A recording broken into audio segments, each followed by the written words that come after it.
இப்பொழுது எங்களோடு இணைந்து தேவனை ஆராதிக்க வந்திருக்கிறவங்கள் அனைவரையும் இயேசு கிறிஸ்துவின் இந்த நாமத்தினாலே வாழ்த்தி வரவேற்கிறேன். நாங்கள் அனைவரும் இருக்கிற ஸ்தானங்களில் நாங்கள் தேவனை ஆராதனை செய்ய போகிறோம். பயத்தோடு நடுக்கத்தோடு ஆண்டவர் முன்பதாக எங்கள் நமஸ்காரங்களை நாங்கள் ஈரோடுப்போமாக. ஹல்லேலூயா. ஸ்தோத்திரிக்கிறோம் தகப்பனே, நன்றி செலுத்துகிறோம் ராஜா இந்த நாளை தந்ததுக்காக. இந்த நாளில் கூட சுவாமி உம்மை துதிக்க உம்மை ஆராதிக்க நீர் எங்களுக்கு கொடுத்திருக்கிற ஸ்லாக்கியத்துக்காய் நன்றி செலுத்துகிறோம் சுவாமி. ஆண்டவரே ராஜா, நீர் எங்களை கதா வழிநடத்துக்கிற தேவனாக இருக்கிறீங்க. இன்றைய நாளே பெரிய காரியங்களை எங்கள் மத்தியில் செய்ய போகிறதுக்காய் நன்றி செலுத்துகிறோம். இம்மட்டும் காலமாய் சுவாமி எங்களை அற்புத விதமாய் வழிநடத்தினீங்களே, அதற்காக உமக்கு நன்றி செலுத்துகிறோம். ஆண்டவரே, வருகிற காலங்களில் கூட சுவாமி நீர் எங்களோடு கூட இந்த இடைப்படும்படியாக ஜெபிக்கிறோம் சுவாமி. ஹல்லேலூயா. எங்கள் மத்தியில் உலாவுகிற தேவரே, இன்று நாளே சுவாமி யார் யார் எங்களோடு இணைந்து இருக்கிறார்களோ, இதை யார் யார் பார்த்து கொண்டிருக்கிறார்களோ அவர்களையும் அவர் குடும்பங்களையும் இப்பொழுது நீங்கள் தொடும்படியாக ஜெபிக்கிறோம் சுவாமி. ஹல்லேலூயா, ஹல்லேலூயா. நமஸ்கரிக்கிறோம் ஆண்டவரே, உம்மை நாங்கள் உயர்த்துகிறோம் சுவாமி. சர்வ வல்லமையுள்ளவரே, உம்மை துதிக்கிறோம் சுவாமி. உம்முடைய அக்கினின் கரம், உம்முடைய அற்புதமான கரம் இப்பொழுதே கர்த்தாவே எங்கள் ஒவ்வொரு பேரையும் தொடத்தக்கதான கிருபை எங்களுக்கு தாங்க சுவாமி. ஹல்லேலூயா. ஓ நமஸ்கரிக்கிறோம் ஆண்டவரே.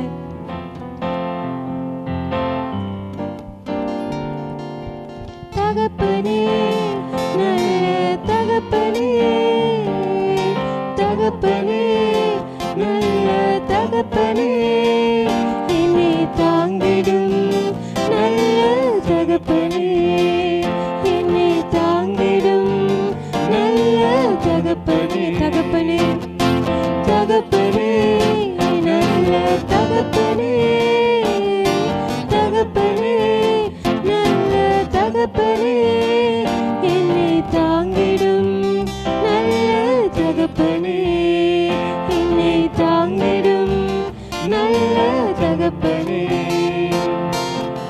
குறையொன்றுமில்லை, என்னை நிறைவாக நடத்துறீங்க. குறையொன்றுமில்லை, என்னை நிறைவாக நடத்துறீங்க. நன்றி சொல்ல வார்த்தை இல்லை, நலமாக நடத்துறீங்க. நன்றி சொல்ல வார்த்தை இல்லை, நலமாக நடத்துறீங்க. நன்றி உமக்கே நன்றி, நன்றி உமக்கே நன்றி, நன்றி உமக்கே நன்றி. இத்தனை நன்மைங்க என்றால் செஞ்சீங்க, இத்தனை நன்மைங்க என்றால் செஞ்சீங்க. இதை கண்டு என்ன நீர் இவ்வளவாய் நேசிச்சீங்க, இதை கண்டு என்னை நீர் இவ்வளவாய் நேசிச்சீங்க. நன்றி உமக்கே நன்றி, நன்றி உமக்கே நன்றி, நன்றி உமக்கே நன்றி. தகப்பனே, நல்ல தகப்பனே, தகப்பனே. ஆம் சுவாமி, எங்கள் தகப்பனே, அப்பா எங்களை தாங்கிடும் நல்ல தகப்பனே, போய் துதிக்கிறோம் சுவாமி.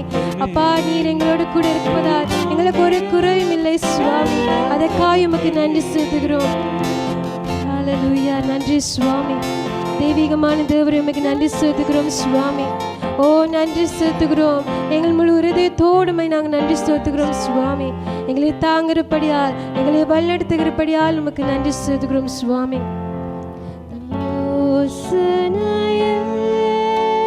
பெரியவரே, ஆராதனை, ஆராதனை, செயல்களிலே வல்லவரே, ஆராதனை, ஆராதனை, யோசனையில்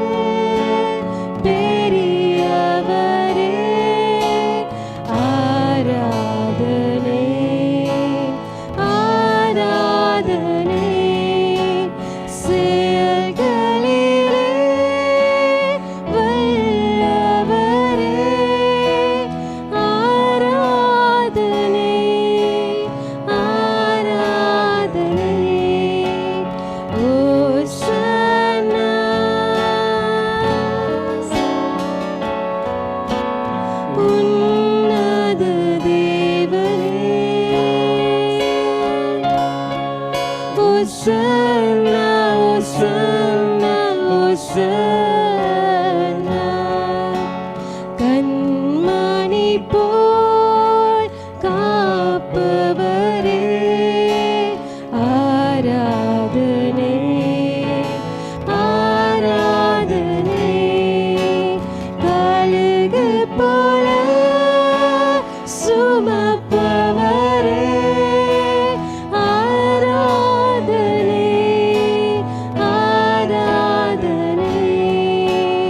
ஓசன்னா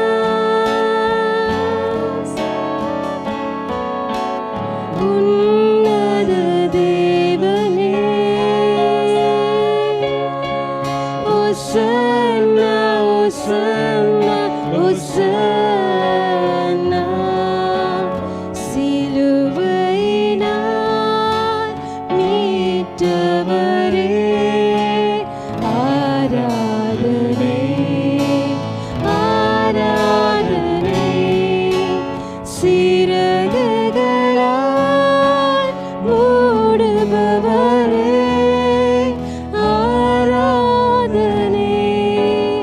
ஆராதனை. ஓசன்னா உன்னத தேவனே, ஓசன்னா ஓசன்னா ஓசன்னா. Oh, hallelujah. உம்மை வாழ்த்துகிறோம். நன்றி சுவாமி, எங்கள் யோசனையில் பெரியவரே, அப்பா எங்கள் செயல்களிலே வல்லவரே, உமக்கு நன்றி செலுத்துகிறோம் சுவாமி. ஆண்டவரே, எங்களை மீட்டுக்கொண்ட ராஜாதி ராஜாவே, உமக்கு ஸ்தோத்திரம் ஆண்டவரே.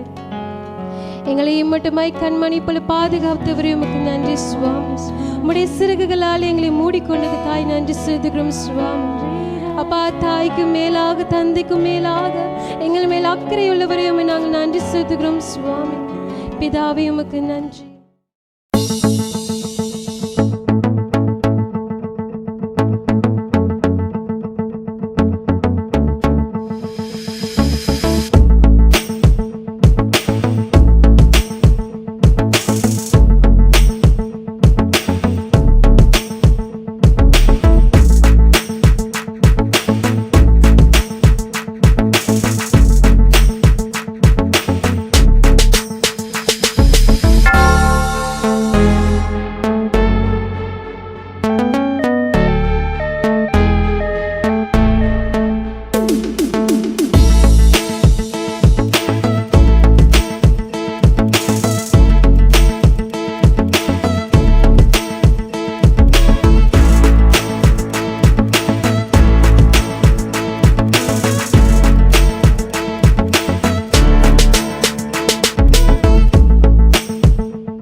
இந்த அருமையான நாளிலே இந்த நேரலை கூடாக உங்கள் ஒவ்வொருவரையும் சந்திப்பதிலே, உங்களோடு சம்பாஷிப்பதிலே பெருத்த மகிழ்ச்சி அடைகிறேன்.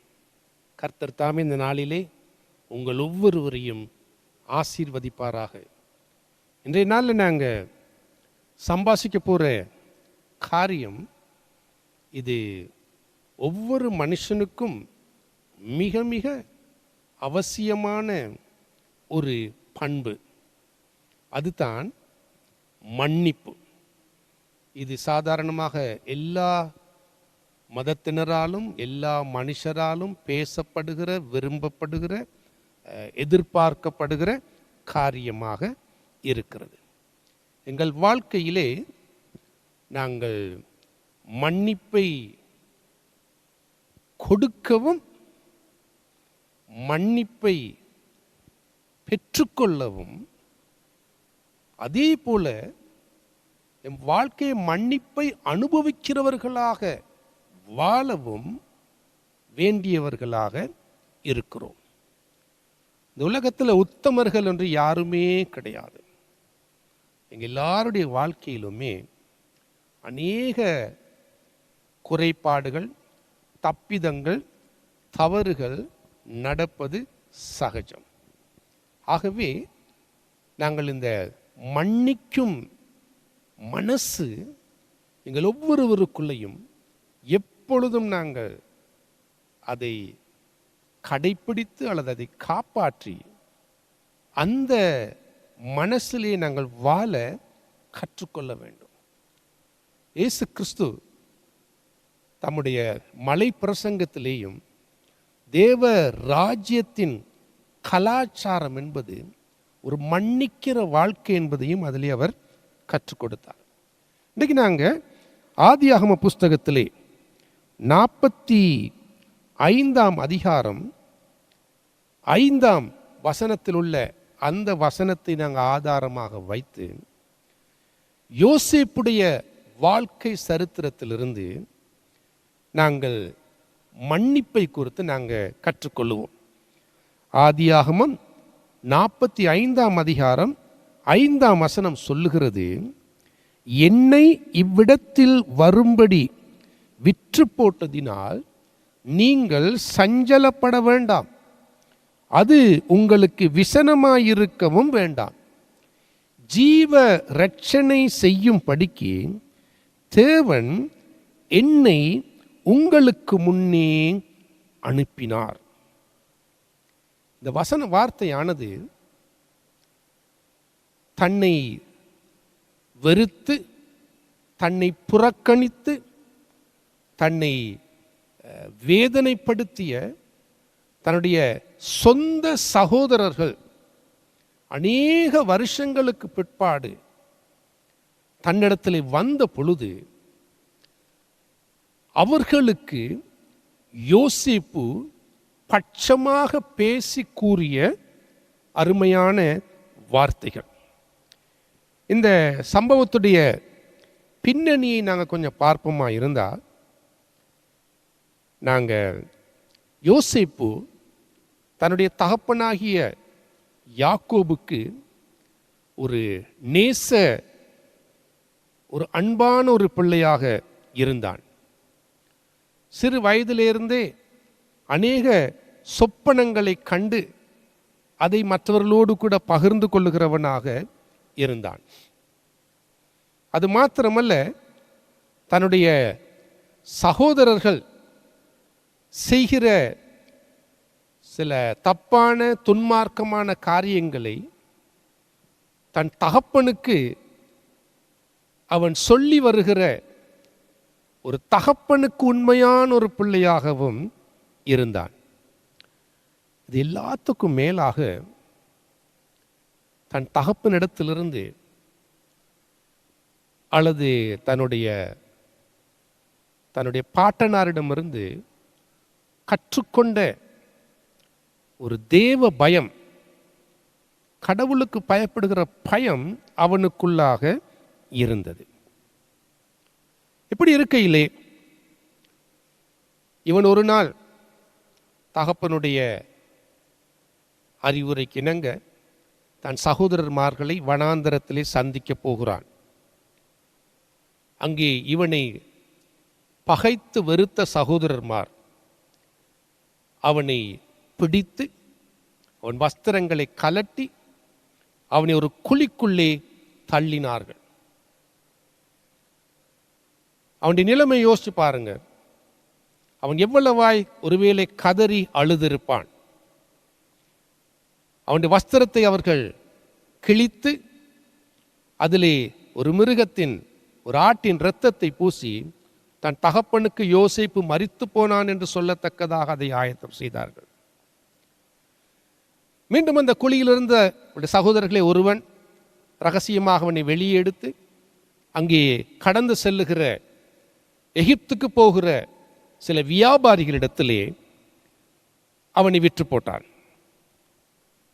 அவன் எகிப்திலே போய் சேர்ந்து அங்கே பல்வேறு கஷ்டங்களை அனுபவித்து அங்குள்ள சிறைச்சாலையிலும் அங்கே இருந்து பல்வேறு அனுபவங்களுக்குள்ளே கடந்து கடைசியிலே எகிப்து தேசத்திலே ஒரு பிரதம மந்திரியாக வரும் அளவுக்கு கர்த்தர் அவனோடு இருந்து அவனை உயர்த்தினார். எப்படி அங்கே பிரதம மந்திரியானான்? அங்கே அதுவும் ஒரு சொப்பனத்தின் அர்த்தத்தை விளங்கப்படுத்தினான். 7 வருஷங்கள் செழிப்புள்ள வருஷங்களாகவும் 7 வருஷங்கள் பஞ்சம் நிறைந்த ஒரு வருஷங்களாகவும் இருக்கும் என்பதை பார்வோன் ராஜாவுக்கு அறிவித்து சொப்பனத்தையும் அதன் அர்த்தத்தையும் அவன் விளங்கப்படுத்தினான். பார்வோன் ராஜா இவனைப் போல ஒரு தேவனிடத்திலிருந்து ஒரு வெளிப்பாடுகளை பெறுகிறவன் ஞானம் உள்ளவன் ஒருவனும் இல்லை என்பதை அறிந்து அவனுக்கே அந்த எகிப்து தேசத்திலே இந்த எல்லா பஞ்ச காலத்திலும் செழிப்பின் காலத்திலும் உள்ள எல்லா நிர்வாக பொறுப்பையும் அவன் கரத்திலே நம்பி ஒப்படைத்தான். முழு ராஜ்யமுமே அவனுடைய வார்த்தைக்கு கீழ்ப்படியத்தக்கதான அதிகாரத்தையும் கொடுத்தான். இப்படியாக இருக்கும் வேளையிலே செழிப்பின் காலங்கள் முடிந்து பஞ்ச காலம் வரும் பொழுது இந்த பஞ்சமானது அக்கால உலகமெங்கும் நாடுகளை வாட்டியது. கானான் தேசத்திலே இருந்த தன்னுடைய தகப்பன் அவனுடைய 11 பிள்ளைகளையும் அவனுடைய பிள்ளைகளை எகிப்து தேசத்துக்கு அனுப்புகிறான். நீங்கள் போய் எகிப்திலே தானியம் உண்டென்று கேள்விப்படுகிறேன், நீங்கள் போய் நாங்கள் சாகாமல் பிழைக்கத்தக்கதாக தானியங்களை பெற்றுக்கொண்டு வாருங்கள் என்பதாக. அப்படியாக அவர்கள் பிரயாணப்பட்டு எகிப்து தேசத்திலே வரும் பொழுது யோசேப்பு அவர்களை தன்னுடைய சகோதரர்கள் என்று அவன் கண்டு கொண்டான். ஆனால் அவர்களோ யோசேப்பு ஒரு எகிப்திய விதத்திலே அவன் ஆடை அணிந்து தலைமயிர்களை எல்லாம் அவன் ஷேவ் பண்ணி இருந்தபடியினாலே அவனை புரிந்து கொள்ளவில்லை. இப்படி இருக்கையிலே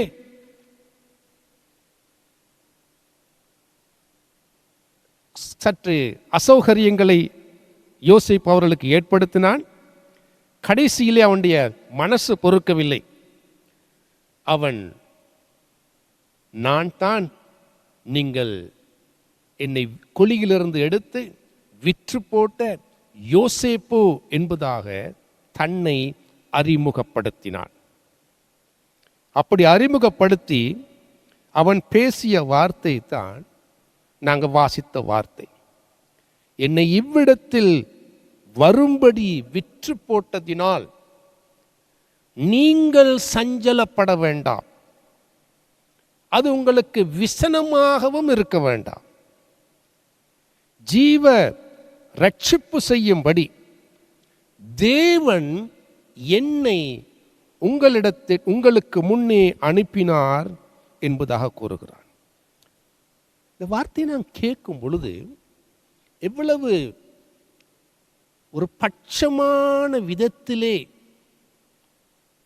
தனக்கு துரோகம் செய்த, தன்னை வேதனைப்படுத்திய, தன்னை புறக்கணித்த தன் சகோதரருக்கு பேசுகிறான் என்பதை நோட் பண்ணி பாருங்க. யோசேப்புடைய மனசிலே அவர்களுக்கு எதிராக மனதில் கசப்போ குரோதமோ அல்லது வேறெந்த கடின மனசோ இருக்கவில்லை.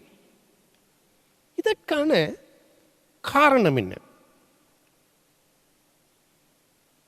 நான் விசுவாசிக்கிறேன், அவனுடைய உள்ளமானது, அவனுடைய மனசானது கர்த்தரோடு நெருக்கமான உறவிலே இருந்தது. அவன் கர்த்தரோடு நெருங்கி வாழுகிற படியினாலே அவன் தப்பிதமான காரியங்கள் எதையுமே அவன் செய்வதற்கு அவன் முன்வரவில்லை. யோசேப்புடைய சரித்திரத்தை நீங்க ஆதியாகம புஸ்தகத்தில் வாசிச்சு பார்ப்பீங்களா இருந்தால், அவன் எப்படி தன்னை தேவனுக்கு முன்பதாக உண்மையுள்ளவனாக உத்தமம் உள்ளவனாக காத்து கொண்டான் என்ற அனுபவங்களை நீங்க வாசிச்சு பார்க்கலாம். இவன் கர்த்தரோடு அவ்வளவு நெருக்கமாக இருந்தபடியினாலே கர்த்தருடைய மனசு, கர்த்தருடைய சுபாவத்தை அவன் அறிந்தவனாக அவன் தன் காரியங்களை அவன் செய்தான். கர்த்தருடைய மனசு என்ன? விசேஷமா மன்னிப்பு சம்பந்தமான காரியத்தை குறித்து நாங்கள் நினைக்கும் பொழுது கர்த்தர் எப்படிப்பட்டவராயிருக்கிறார்? வேதாகமத்தில் 145 சங்கீதத்திலே 8 வசனம் இப்படியாக சொல்லுகிறது. 145 சங்கீதம் 8 வசனம் சொல்லுகிறது, கர்த்தர் இரக்கமும் மன உருக்கமும் நீடிய சாந்தமும் மிகுந்த கிருபையும் உள்ளவர். மறுபடியும் வாசிக்கணும், கவனிங்க. கர்த்தர் இரக்கமும் மன உருக்கமும் நீடிய சாந்தமும் மிகுந்த கிருபையும் உள்ள தகப்பனாக இருக்கிறார். யாக்கோபு, மன்னிக்கவும், யோசேப்பு கர்த்தரோடு கூட ஒரு தகப்பன் பிள்ளை என்கிற அந்த உறவை அவன் அனுபவித்தான். இன்றைக்கு கர்த்தருடைய பிள்ளைகளாக நாங்கள் ஒவ்வொருவரும் கிறிஸ்துவுக்குள்ளாக மீட்டுக்கொள்ளப்பட்ட ஜனமாக இருக்கிறோம். எங்களுடைய ரட்சிப்பிலே முக்கியமான ஒரு அம்சம் என்னவென்றால், எங்களுடைய பாவங்கள், எங்களுடைய அக்கிரமங்கள், எங்களுடைய மீறுதல்கள் எல்லாவற்றையும் இயேசு கிறிஸ்து தம்முடைய சிலுவை மரணத்தின் மூலமாக அவை எல்லாவற்றையும் அவர் தீர்த்து அவைகளை பரிகரித்து அவர் தம்முடைய உயிர்த்தெழுதலின் மூலமாக எங்களுக்காக அவர் வெற்றி சிறந்த கர்த்தர். ஆகவே யாருடைய பிள்ளைகளாகிய நாம் குற்ற உணர்விலேயோ அல்லது பாவ உணர்விலேயோ நாங்கள் முழுக்க முழுக்க விடுதலை பெற்றவர்களாக இருக்கிறோம். துக்ககரமாக அநேக கிறிஸ்தவர்கள் தாங்கள் ரட்சிக்கப்பட்டேன் என்று சொன்னதுக்கு என்ன, கிறிஸ்துவுக்குள்ளாக இருக்கிறோம் என்று சொன்னதுக்கு என்ன, அவர்கள் இன்னும் பூரணமான பாவ மன்னிப்பை இன்னும் அனுபவியாதவர்களாக இருக்கிறார்கள். அடிக்கடி தாங்கள் செய்த பழைய காலத்து மீறுதல்கள், துரோக செயல்கள், மற்றவங்களை வேதனைப்படுத்திய விதங்கள் அல்லது மற்றவர்கள் தங்களுக்கு செய்த காரியங்கள் எல்லாம் அவர்கள் மனதிலே வைத்து அவைகளை மறக்க முடியாமல், அவைகள் நிமித்தமாக சில நேரம் நித்திரைத்தானும் கொள்ள முடியாமல் அநேகர் கஷ்டப்படுறாங்க. இந்த யாக்கோபுடைய சகோதரர்கள் யோசேப்பு அவர்களோடு இவ்வளவு பட்சமாய் பேசியதற்கு என்ன, அவர்களுக்கு அந்த பழைய ஞாபகம் இன்னும் அவர்களை வாட்டிக்கொண்டே இருந்தது. நாங்கள் வாசிக்கிறோம் ஆதியாகமம் 42 அதிகாரம் 21 22 வசனத்தில் வாசிக்கிறோம். அநேக வருஷங்கள் சென்ற பிற்பாடும் கூட அவர்களுக்குள்ளே அந்த பழைய பாவத்தின் நிமித்தமாக ஒரு தண்டனை பயம், பாவத்தின் விளைவை குறித்த ஒரு பயம் அவங்களுக்கு இருந்ததை நாங்கள் பார்க்குறோம். வாசிக்கிறோம் 21 22 வசனம் 42 அதிகாரத்திலே, நம்முடைய சகோதரனுக்கு நாம் செய்த துரோகம் நம்மேல் சுமந்தது, அவன் நம்மை கெஞ்சி வேண்டிக் கொண்ட போது அவனுடைய மன வியாகுலத்தை நாங்கள் கண்டும் அவனுக்கு செவி கொடாமல் போனோமே, ஆகையால் இந்த ஆபத்து நமக்கு நேரிட்டது என்று ஒருவரை ஒருவர் பார்த்து சொல்லிக் கொண்டார்கள். அப்பொழுது ரூபன் அவர்களை பார்த்து, இளைஞனுக்கு விரோதமாக பாவம் செய்யாதிருங்கள் என்று நான் உங்களுக்கு சொல்லவில்லையா? நீங்கள் கேளாமல் போனீர்கள். இப்பொழுது இதோ அவன் இரத்தப்பழி நம்மிடத்தில் வாங்கப்படுகிறது என்றான். இந்த வார்த்தைகள் எல்லாம் அங்கே யோசேப்பு தன்னை இன்னும் அறிமுகப்படுத்துவதற்கு முன்பதாக இவர்களுக்குள்ளே எபிரிய மொழியிலே பேசிய வார்த்தைகள். அவர்களுக்குள்ளே அந்த பழைய ஞாபகம், பாவ துரோக செயலின் ஞாபகம் அப்படியே இருந்தது. அன்பானவர்களே, எங்களுடைய வாழ்க்கையில் இந்த பயம், பாவம் சம்பந்தமான பயம், குற்ற உணர்வுகள், மற்றவங்களை மன்னிக்க முடியாதபடி நாங்கள் அடக்கி வைத்திருக்கிற அனுபவங்கள் எல்லாம் எங்களுடைய வாழ்க்கை, எங்களுடைய ஆத்துமாவை கொள்ளுகிற, ஒவ்வொரு நாளும் கொள்ளுகிற ஒரு ஆத்தும கொல்லியாக காணப்படுகிறது. இப்போ யோசேப்பு அவர்களோடு கூட பட்சமாக பேசியதற்கென்ன, யோசேப்பு அவர்களுக்கு மிகவும் அன்பு காட்டி நடந்த காரியங்களை எல்லாம் பொருட்படுத்தாதபடி அவனோடு தயவாய் பேசி கர்த்தர் இவை எல்லாவற்றையும் நன்மைக்கு ஏதுவாக வழிநடத்துகிறார் என்று சொன்னதுக்கு என்ன, அந்த சகோதரர்களாலே, அவனுடைய அண்ணன்மார்களாலே யோசேப்புடைய அந்த தயவை, அவன் காட்டுகிற அந்த பட்சமான கரிசனையை ஏற்றுக்கொள்ள முடியாமல் அவர்கள் கஷ்டப்படுகிறார்கள். மறுபடியும் வாசிப்போம் 50ஆம் அதிகாரத்தில், ஆதியாகமம் 50ஆம் அதிகாரத்திலே 17ஆம் 18ஆம் வசனத்தில் வாசிக்கிறோம். இது யோசேப்புடைய தகப்பன் யாக்கோபு மரித்த பிற்பாடு தன்னுடைய சகோதரர்மார் அவனிடத்திலே வந்து பேசுகிறார்கள். 17ஆம் 18ஆம் வசனத்தில் சொல்ற, உம்முடைய சகோதரர் உமக்கு பொல்லாங்கு செய்திருந்தாலும் அவர்கள் செய்த துரோகத்தையும் பாதகத்தையும் நீர் தயவு செய்து மன்னிக்க வேண்டும் என்று உம்முடைய தகப்பனார் மரணமடையும் முன்னே உமக்கு சொல்லும்படி கட்டளையிட்டார்.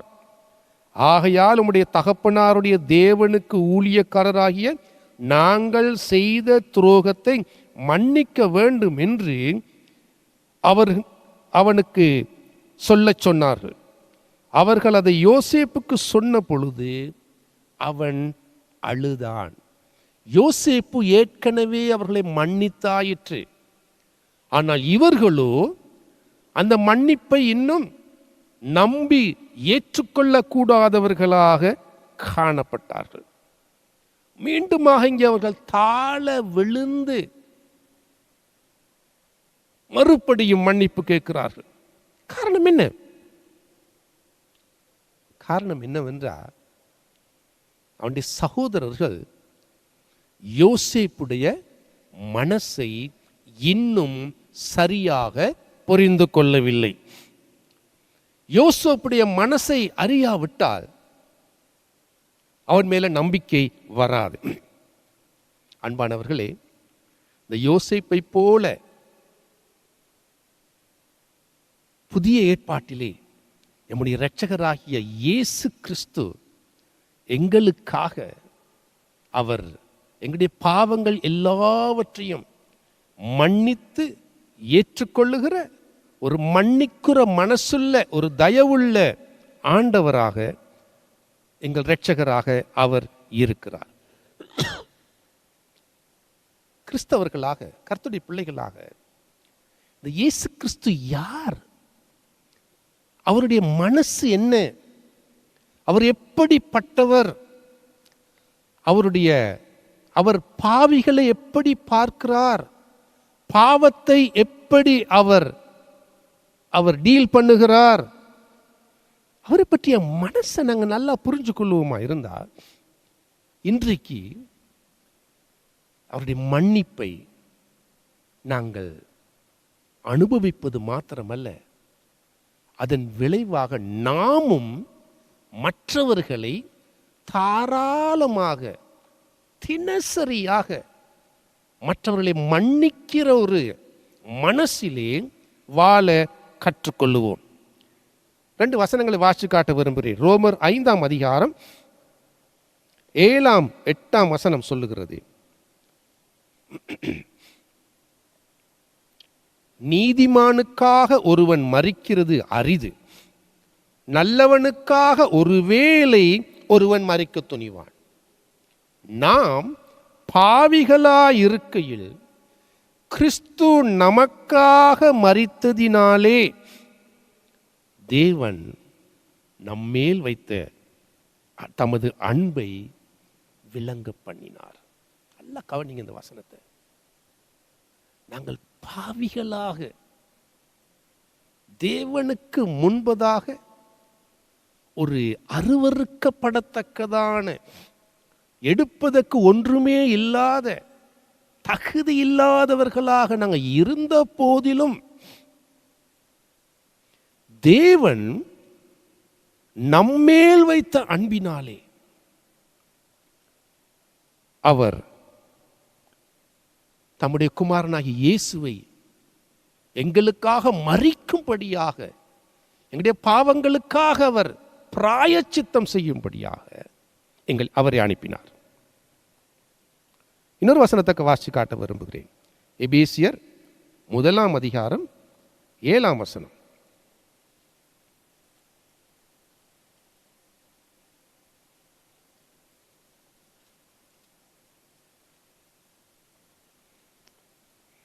எபேசியர் 1ஆம் அதிகாரம்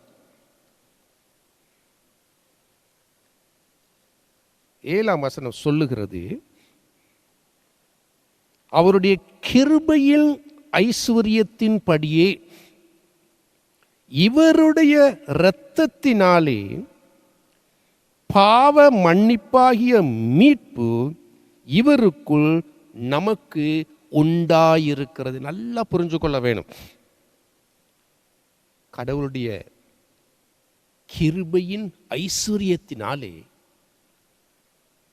இந்த வார்த்தைகளை கேட்டுக்கொண்டிருக்கிற உங்கள் ஒவ்வொருவருக்கும் தேவனுடைய இயேசு கிறிஸ்து மூலமாக பாவ மன்னிப்பாகிய மீட்பு, இயேசு சிந்திய இரத்தத்தினாலே பாவ மன்னிப்பு எங்கள் எல்லாருக்கும் அருளப்பட்டிருக்கிறது.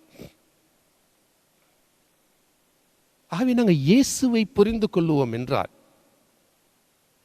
தேவனை புரிந்து கொள்ளுவோம் என்றால், அவர் எவ்வளவு அன்பும் இரக்கமும் தயவும் மனதுருக்கமும், அவர் மன்னிக்கிறதுக்கு தயவு பெற்ற தயவுள்ள ஒரு பரம தகப்பனாக இருக்கிறார் என்கிற அந்த உறவை நாங்கள் புரிந்து கொள்வோம் என்றால், இன்றைக்கு நீங்களும் நானும் முழுக்க முழுக்க ஒரு வித்தியாசமான கிறிஸ்தவர்களாக, மற்றவர்கள் மேல் தயவு காட்டுகிற, அன்பு காட்டுகிற, மற்றவர்களுக்கு நன்மையையே செய்கிற ஒரு தாராள மனசுள்ளவர்களாக நாங்கள் வாழுவோம். அவர் பாவிகள் மேல் மனதுருக்கம் காட்டுகிறவராக இருக்கிறார். இன்னும் இந்த இயேசு கிறிஸ்துவுக்குள்ளாக நாங்கள் பெற்றிருக்கிற மன்னிப்பு அது தற்காலிகமானதல்ல, ஏதோ ஒரு கொஞ்ச காலத்துக்கல்ல, அது நித்தியமாக நாங்கள் அனைவரும் அவருடைய மன்னிப்பிலே களி கூறுகிறவர்களாக இருப்போம். பரலோகத்திலே நாங்கள் எல்லாரும் பரிபூரணம் உள்ளவர்களாக காணப்படுவோம். ஆனால் எங்கள் நிமித்தமாக இயேசு மாத்திரம், அவரிலே ஒரு குறை ஒன்று இருக்கும். என்னவென்றால், அவருடைய 2 கரங்களிலும் சிலுவையிலே கடாவப்பட்ட அந்த தழும்புகள் எப்போதும் நாங்கள் எல்லாரும் அவர் மூலமாக மன்னிக்கப்பட்டவர்கள் என்கிற அந்த நினைவு சின்னம் அப்படியே மாறாமல் இருக்கும் அன்பானவர்களே. ஆகவே கர்த்தர் எம்மை மீட்டு கொண்ட தேவன், அவர் எவ்வளவு பெருத்த மனசுள்ளவர் என்பதை நாங்கள் அதிகமாக நாங்கள் புரிந்து கொண்டு அதை உணர்ந்து அதற்கு நன்றி செலுத்தி அவரோடு நாங்கள் தகப்பன் பிள்ளை என்கிற உறவிலே எங்கள் வாழ்க்கையை நாங்கள் கட்டி எழுப்பும் பொழுது மன்னிக்கும் கிருபை எங்கள் உள்ளத்திலிருந்து பெருகிக் கொண்டே இருக்கும். அவரை போன்ற ஒரு மன்னிக்கிற மனசை அவர் உங்களுக்கும் எனக்கும் அவர் அருளுகிறவராக இருக்கிறார். மன்னிக்காத மனசு வாழ்க்கையையே அது ஒரு விஷமாக்கி, மனசை விஷமாக்கி, உறவுகளை விஷமாக்கி, முழு வாழ்க்கையுமே அது கொன்றுவிடும். பிசாசு சொல்லுகிற பொய் என்ன தெரியுமா? உனக்கு இந்த காரியத்தை மன்னிக்க முடியாது, இந்த துரோகத்தை உனக்கு மன்னிக்க முடியாது, இந்த நபரை உன்னாலே மன்னித்தாலும் மறக்க முடியாது, இப்படி பல்வேறு பொய்களை எங்களுக்கு சொல்லி அவன் எங்களை அடிமைப்படுத்தி வைக்க, பூரண மன்னிப்பை அனுபவிக்க முடியாதவர்களாக இருக்க அவன் முயற்சி செய்கிறான். ஆனால் அன்பானவர்களே, இயேசு கிறிஸ்துவிற்குள்ளாக பழையவைகள் எல்லாம் ஒளிந்து போக நாங்கள் புதிய ஜீவன் உள்ளவர்களாக நாங்கள் இருக்கிறோம். கிறிஸ்துவுக்குள்ளான புதிய ஜீவன் முதலாவது நாங்கள் எங்களையே மன்னிப்பதற்கு அந்த கிருபை எங்களுக்கு உதவி செய்கிறது. அதே கிருபை எங்களை நாங்கள் மன்னிப்பது மாத்திரமல்ல, மற்றவர்களையும் மன்னிப்பதற்கு எங்கள் உள்ளத்திலே அந்த கிருபை பெறுகிறதாக இருக்கிறது. ஆகவே நாங்கள் கர்த்தருடைய பிள்ளைகளாக நாங்கள் மன்னிக்கிற ஜனமாக, மன்னிக்கிற மனசுல நாங்கள் வாழ இன்றைக்கு நீங்க தீர்மானம் எடுப்பீங்களா இருந்தா உங்க ஆத்மாவுக்கு நல்ல காலம், அது ஒரு வசந்த காலம். அது உங்க மூலமா அநேகருடைய வாழ்க்கைக்கு ஒரு அற்புதமான ஆசீர்வாதமான உறவு அது உருவாகி பெறுகிற ஒரு காலமாக இருக்கும்.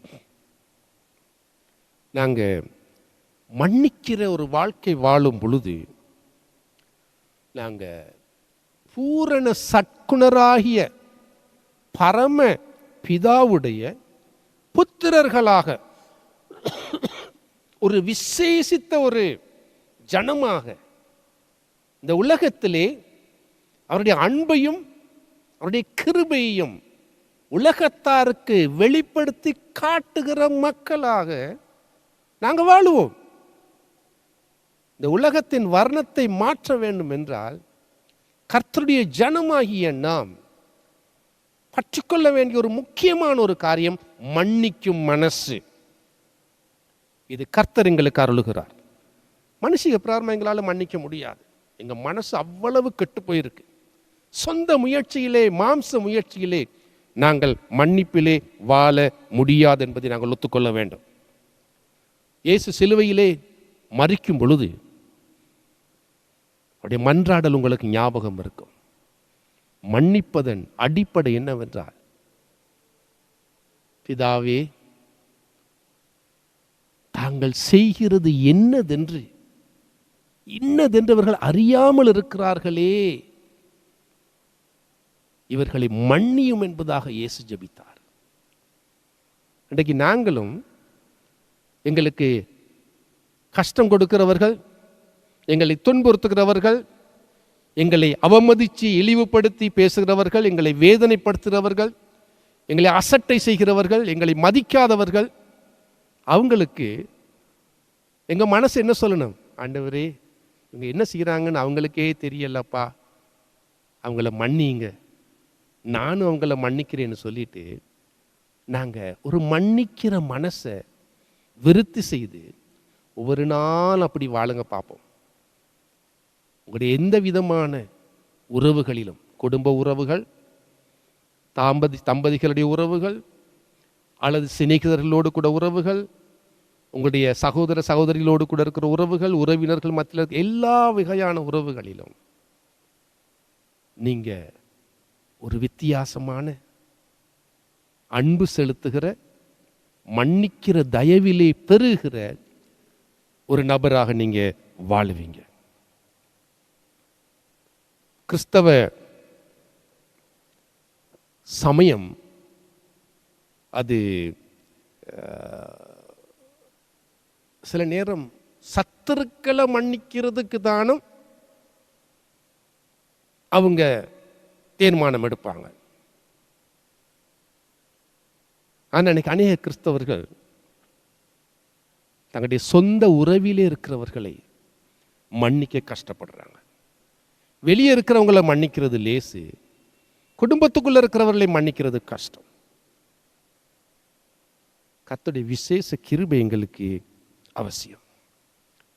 ஒரு சம்பவத்தை நான் கூறி முடிக்க விரும்புகிறேன். ஹிட்லருடைய காலத்திலே ஜெர்மனி நாட்டிலே யூத பிள்ளைகள் அவர்களை கொன்று குவிக்கத்தக்கதாக சட்டம் பிறப்பிக்கப்பட்ட காலத்திலே அவர்களை காப்பாற்றத்தக்கதாக முயற்சி செய்தவர்களில் ஒருவர் தான் கொரி டென் பூம் என்கிற ஒரு அம்மையார். அவரும் அவருடைய சகோதரி பெட்சி என்று அழைக்கப்பட்ட அவர்கள் இருவரும் இந்த நாசிச கேம்பிலே அவர்கள் அடைக்கப்பட்டிருந்தார்கள். தாங்கள் செய்த குற்றம் என்ன? பிள்ளைகளை அழிவிலிருந்து அல்லது இந்த காப்பாற்றி அவர்களை கடத்தினார்கள் மற்ற நாடுகளுக்கு ரகசியமாக பல்வேறு முறைகளிலே. ஆகவே இவர்கள் அங்கே சிறை பிடிக்கப்பட்டு அங்கே நாசிக கேம்பிலே அங்கே வைக்கப்பட்டிருக்கிற நேரத்திலே இவர்கள் பல்வேறு அங்கே இருக்கிற சிறை அந்த சிறையில் இருக்கிறவர்கள் மூலமாக, அதை பார்க்கிறவர்கள் மூலமாக பல்வேறு அவமானமான அனுபவங்கள், கஷ்டங்கள், உபத்திரவங்களுக்குள்ளே கடந்து போனவர்கள்.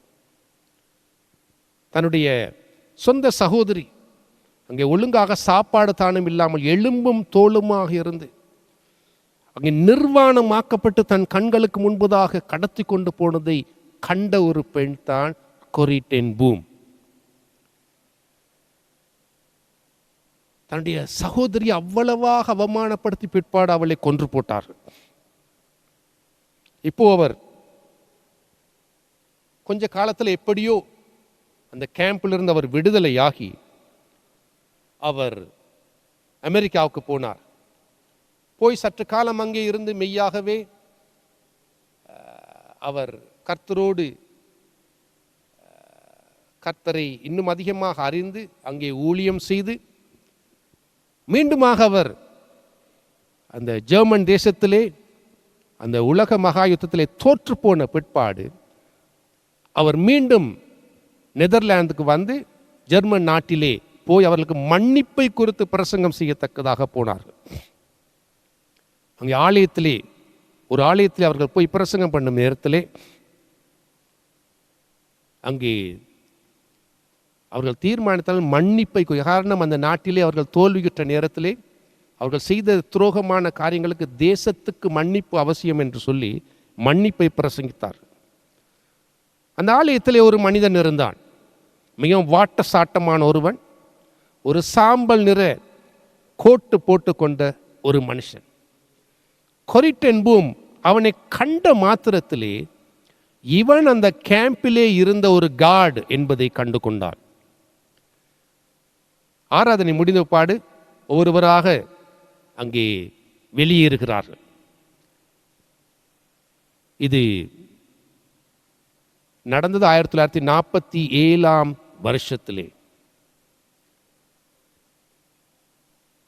இப்போ செய்தி என்னவென்றால், இவள் கொடுத்த செய்தி, பாவங்களை அறிக்கை செய்யுங்கள், கர்த்தர் அவைகளை கடலின் ஆழத்திலே போட்டு விடுவார் என்பதுதான். இப்போ இந்த பெண்ணுக்கு ஞாபகம் வருகிறது, இந்த மனிதனை கண்ட உடனே அநேக வருஷங்களுக்கு முன்பதாக இந்த மனிதன் முன்பதாகத்தான் என்னுடைய சகோதரி நிர்வாணமாக்கப்பட்டு அவமானப்படுத்தப்பட்டு கொல்லப்பட்டார். எங்களுக்கு எவ்வளவு கஷ்டத்தை உபத்திரவத்தை கொடுத்த ஒரு கொடூரமான மனிதன் என்கிற அந்த முகத்தை அவள் கண்டாள். அவன் கூட்டங்கள் மத்தியிலே முன்பதாக வந்து, அம்மா, நீங்க பிரசங்கம் செய்த செய்தி அருமையான ஒரு செய்தி. நான் சில காலத்துக்கு முன்பதாக இயேசுவை நான் ஏற்றுக்கொண்டவன். உங்களுடைய செய்தியின் மூலமாக நான் தொடப்பட்டேன். அந்த ரெவன்ஸ்ப்ரூக் என்கிற அந்த கேம்பிலே ஒரு காவலனாக நான் இருந்தேன். அங்கு நான் அநேக மக்களுக்கு அநேக இம்சைகளை நான் கொடுத்தேன்.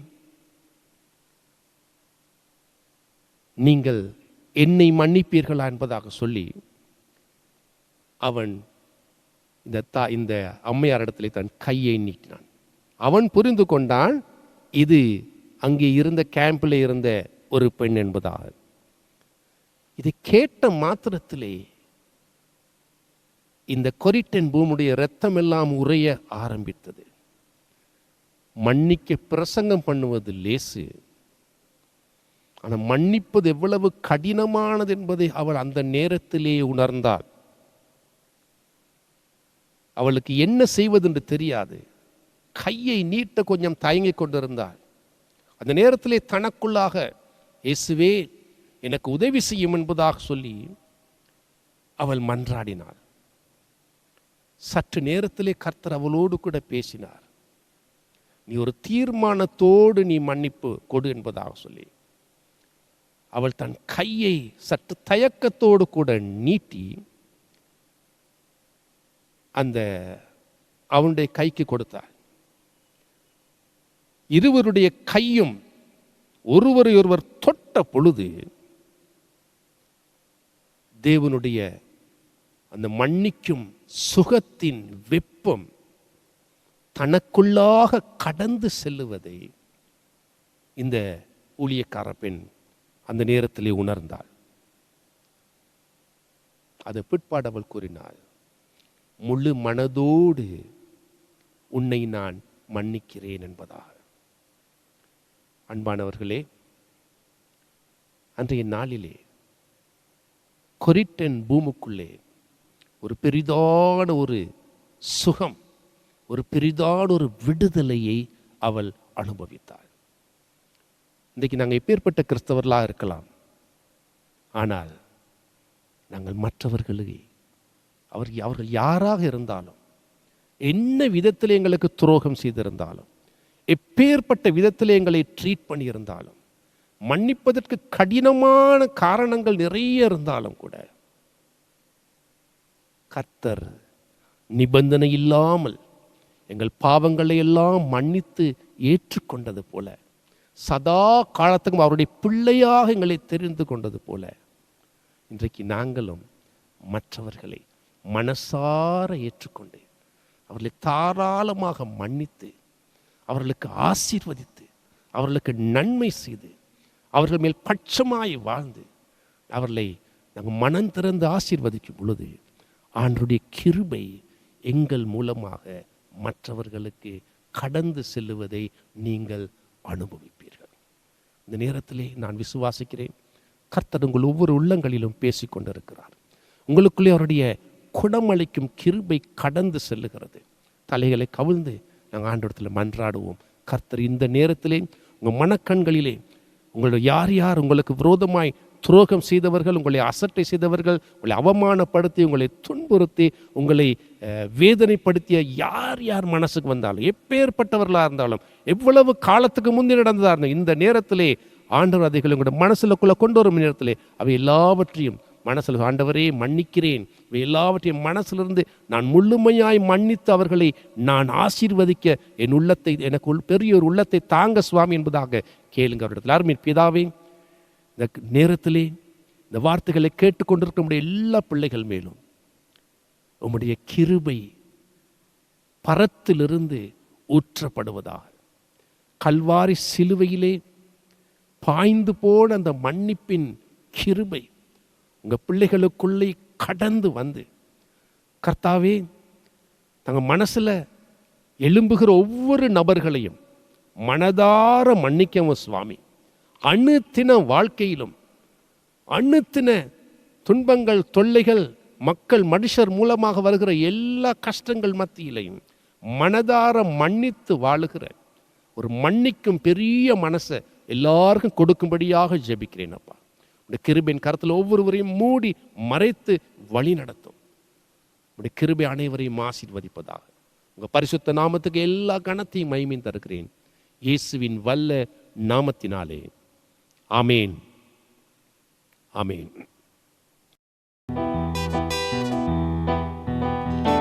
எனக்காகவே யாவையும் செய்து முடித்தே, நன்றி நன்றி ஐயா. என் பாவங்கள் யாவையும் சுமந்து கொண்டீரே, நன்றி நன்றி ஐயா. எனக்காகவே யாவையும் செய்து முடித்தே, நன்றி நன்றி ஐயா. என் பாவங்கள் யாவையும் சுமந்து கொண்டீரே, நன்றி நன்றி ஐயா. நினைப்பதற்கும் ஜெபிப்பதற்கும் அதிகமாக தருபவரே, நினைப்பதற்கும் ஜெபிப்பதற்கும் அதிகமாக தருபவரே. நான் எனது பிள்ளைக்கு நல்ல ஈவை கொடுக்கிறேன், பரமபிதாதை பார்க்கிலும் கொடுத்திடுவாரே. நான் எனது பிள்ளைக்கு நல்ல ஈவை கொடுக்கிறேன், பரமபிதாதை பார்க்கிலும் கொடுத்திடுவாரே. நினைப்பதற்கும் ஜெபிப்பதற்கும் அதிகமாக தருபவரே, நினைப்பதற்கும் ஜெபிப்பதற்கும் அதிகமாக தருபவரே. அன்றாட வேண்டிய ஆதாரம் தாருமே, தீமையினை அணுகாமல் காக்கும் தேவனே. அன்றாட வேண்டிய ஆதாரம் தாருமே, தீமையினை அணுகாமல் காக்கும் தெய்வமே. நினைப்பதற்கும் ஜெபிப்பதற்கும் அதிகமாக தருபவரே, நினைப்பதற்கும் ஜெபிப்பதற்கும் அதிகமாக தருபவரே.